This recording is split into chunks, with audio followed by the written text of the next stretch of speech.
ABP 24 news पर अब देखिए खबरें फटाफट। दिल्ली में पेट्रोल की कीमत बढ़कर 109.34 रुपए प्रति लीटर हुई, वहीं डीजल 98.07 रुपए प्रति लीटर पहुंचा।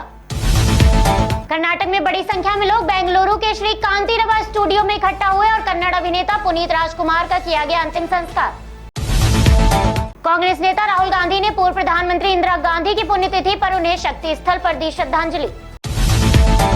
मध्य प्रदेश में दिवाली पर पटाखों की मांग होने से इंदौर के पटाखा व्यापारियों की बिक्री बढ़ी। व्यापारियों ने बताया अन्य राज्यों के लोग यहां से पटाखा खरीद कर बेच रहे हैं, जिसकी वजह से पटाखों की कमी है।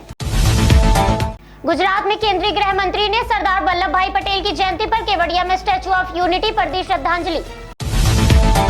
केंद्रीय गृह मंत्री ने राष्ट्रीय एकता दिवस के मौके पर स्टैच्यू ऑफ यूनिटी पर आयोजित कार्यक्रम में लिया हिस्सा। केवड़िया में आयोजित कार्यक्रम में सशस्त्र सीमा बल ने वुशु मार्शल आर्ट का किया प्रदर्शन।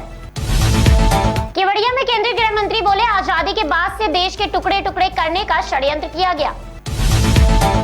गृह मंत्री बोले, भारत और पाकिस्तान और 550 से ज्यादा राज्य रजवाड़ों को अलग करने की अंग्रेजों की योजना थी। उस योजना को विफल करते हुए सरदार वल्लभ भाई पटेल ने अखंड भारत बनाने का संकल्प लिया।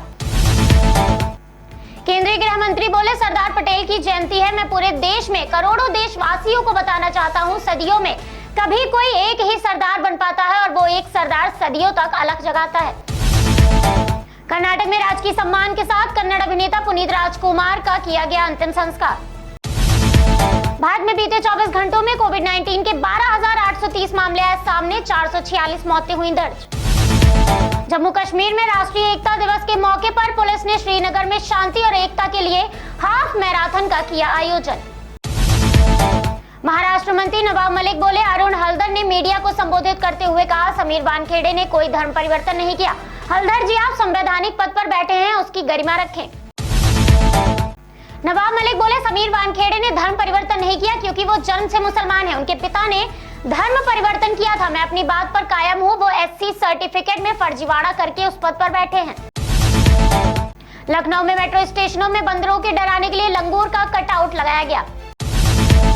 पीएम मोदी बोले, एक भारत श्रेष्ठ भारत के लिए जिसने जीवन का हर पल समर्पित किया, उस राष्ट्र नायक सरदार वल्लभ भाई पटेल को आज देश अपनी श्रद्धांजलि दे रहा है। वो सिर्फ इतिहास में नहीं बल्कि हम देशवासियों के हृदय में भी हैं। पीएम मोदी बोले, भारत सिर्फ एक भौगोलिक इकाई नहीं बल्कि आदर्शों, संकल्पनाओं और सभ्यता संस्कृति के उदार मानकों से परिपूर्ण राष्ट्र है। राष्ट्रीय एकता दिवस के मौके पर पीएम मोदी ने कहा, धरती के जिस भूभाग पर हम 130 करोड़ से ज्यादा भारतीय रहते हैं, वो हमारी आत्मा, सपनों, आकांक्षाओं का अखंड हिस्सा है। विदेश दौरे पर गए पीएम मोदी बोले, हमें याद रखना है, नाव में बैठे हर मुसाफिर को नाव का ध्यान रखना ही होता है। देश अपने लक्ष्यों को तभी प्राप्त कर पाएगा। पिछले 7 वर्षों में देश ने दशकों पुराने अवांछित कानूनों से मुक्ति पाई है। गुजरात के केवड़िया में गृह मंत्री बोले, 7 साल बीजेपी सरकार के देश में 60 करोड़ गरीबों को समर्पित रहे हैं। 70 साल तक देश के 60 करोड़ गरीब नागरिक अपने आप को कभी भी देश के विकास प्रक्रिया से जुड़ा नहीं पाते थे। केंद्रीय गृह मंत्री बोले, मोदी जी ने 7 साल में उनके घर में बिजली भेजी, शौचालय बनाकर दिया, गैस का सिलेंडर दिया, घर में पीने का शुद्ध पानी पहुंच रहा, आयुष्मान भारत योजना का कार्ड पहुंचा। राष्ट्रीय एकता दिवस के मौके पर केंद्रीय स्वास्थ्य मंत्री और सांसद रमेश बिधूड़ी ने रन फॉर यूनिटी दौड़ के कार्यक्रम में लिया हिस्सा और हरी झंडी दिखाकर की दौड़ की शुरुआत। लोकसभा अध्यक्ष ओम बिरला, रक्षा मंत्री, कांग्रेस नेता मल्लिकार्जुन ने वल्लभ भाई पटेल की जयंती पर उन्हें संसद भवन में अर्पित की श्रद्धांजलि। केंद्रीय स्वास्थ्य मंत्री बोले, बिस्मार्क ने जर्मनी के 8 प्रांतों को एक किया था। विश्व ऐसा लिखता था, जो काम बिस्मार्क ने किया वही काम सरदार ने किया। स्टैच्यू ऑफ यूनिटी विश्व का इतिहास बदलता है। एनसीबी मुंबई के जोनल निदेशक समीर वानखेड़े के पिता और उनकी पत्नी ने केंद्रीय गृह मंत्री रामदास अठावले से उनके घर में की मुलाकात। बिहार में राज्यपाल फागू चौहान, सीएम नीतीश और उप मुख्यमंत्री तारकिशोर ने सरदार वल्लभ भाई पटेल की जयंती पर उन्हें अर्पित की श्रद्धांजलि। सीएम योगी बोले, अपने दुश्मनों को आंख से आंख मिलाकर बात करने वाले और दुनिया के अंदर स्वाभिमान के साथ जीने वाले राष्ट्र के रूप में भारत की प्रतिष्ठा बढ़ी है। सीएम योगी बोले, 2014 के पहले भारत क्या था और 2014 के बाद भारत क्या है। पीएम मोदी के नेतृत्व में देश ने काम करना शुरू किया। सीएम योगी ने विपक्ष पर साधा निशाना, बोले 2014 के पहले भारत के अंदर अविश्वास, अराजकता, अव्यवस्था और असुरक्षा का वातावरण था। केंद्रीय मंत्री रामदास अठावले बोले, रिपब्लिकन पार्टी पूरी तरह से समीर वानखेड़े के पीछे रहेगी। वो दलित समाज की हैं और उनको आरक्षण लेने का अधिकार है। समीर वानखेड़े के पक्ष में उतरे केंद्रीय मंत्री रामदास अठावले बोले, मैं नवाब मलिक को बताना चाहता हूँ, आपको समीर वानखेड़े और उनके परिवार को बदनाम करने का षड्यंत्र रोकना चाहिए। दिल्ली सीएम कल जाएंगे गोवा, जिस दौरान वो वहां प्रेस कॉन्फ्रेंस भी करेंगे। बुल्हाड़ बायला मार्ग पर हुए सड़क हादसे पर देहरादून जिलाधिकारी आर राजेश ने बताया, एक बस खाई में गिरने की सूचना मिली जिसमें 15 लोग सवार थे। हादसे में 13 लोगों की मौत हो गई जबकि 2 लोगों को बचाया गया।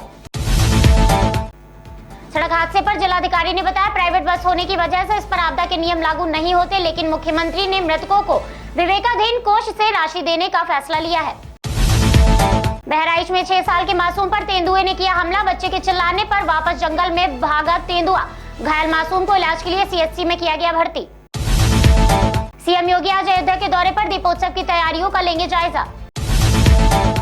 यूपी विधानसभा चुनाव से पहले बसपा को लगा झटका, 6 विधायक सपा में हुए शामिल। यूपी विधानसभा चुनाव के लिए मतदाता सूची 1 नवंबर को जारी की जाएगी। 403 विधानसभा क्षेत्रों में 14 करोड़ 71 लाख मतदाता। गौवंश की सुरक्षा के लिए पशुपालन विभाग की नई योजना, गायों की निगरानी के लिए माइक्रोचिप लगाई जाएगी। दिवाली तक नहीं कटेगी बिजली, पावर कॉर्पोरेशन ने जारी किए निर्देश, स्थानीय कर्मचारी और अधिकारी सतर्क। गोरखपुर में पेट्रोल 106.57 रुपए प्रति लीटर पहुंचा, तो वहीं डीजल 98.84 रुपए प्रति लीटर हुआ। गोरखपुर में 1 नवंबर से 12 नवंबर तक विद्युतीकरण सहित तीसरी लाइन के निर्माण के चलते संचालन रहेगा प्रभावित। कांग्रेस महासचिव गोरखपुर के चंपा देवी पार्क से गोरखपुर बस्ती मंडल की 41 सीटों को साधने के लिए प्रतिज्ञा रैली निकालेंगी। रैली के माध्यम से प्रियंका 40% सीटों पर महिलाओं की हिस्सेदारी, किसानों का पूरा कर्ज माफ आदि वादों को हम वचन निभाएंगे नारी की प्रतिज्ञा लेंगी। अयोध्या जिले के थाना कोतवाली नगर क्षेत्र के मोहल्ला में बैंक कर्मचारी का शव बरामद होने के बाद परिजनों की तहरीर के आधार पर अभियोग पंजीकृत किया गया। अयोध्या में पीएनबी में नौकरी कर रहे महिला ने की आत्महत्या। सुसाइड नोट में एक पुलिसकर्मी सहित 3 लोगों को बताया आत्महत्या का जिम्मेदार। लखनऊ में प्रशासनिक कार्यालय यूपी महोत्सव भारत हस्तशिल्प प्रेस वार्ता वेलिंगटन मॉल में हुई आयोजित, बिना मास्क के किसी को नहीं मिलेगी एंट्री। मैनपुरी में संदिग्ध परिस्थितियों में 30 वर्षीय युवक की हुई मौत, परिजनों ने पत्नी पर लगाया हत्या का आरोप। कुरावली में संदिग्ध परिस्थितियों में 30 साल के युवक की मौत की सूचना से परिवार में मचा कोहराम। मौके पर पहुंची पुलिस ने शव को कब्जे में लेकर पोस्टमार्टम के लिए भेजा।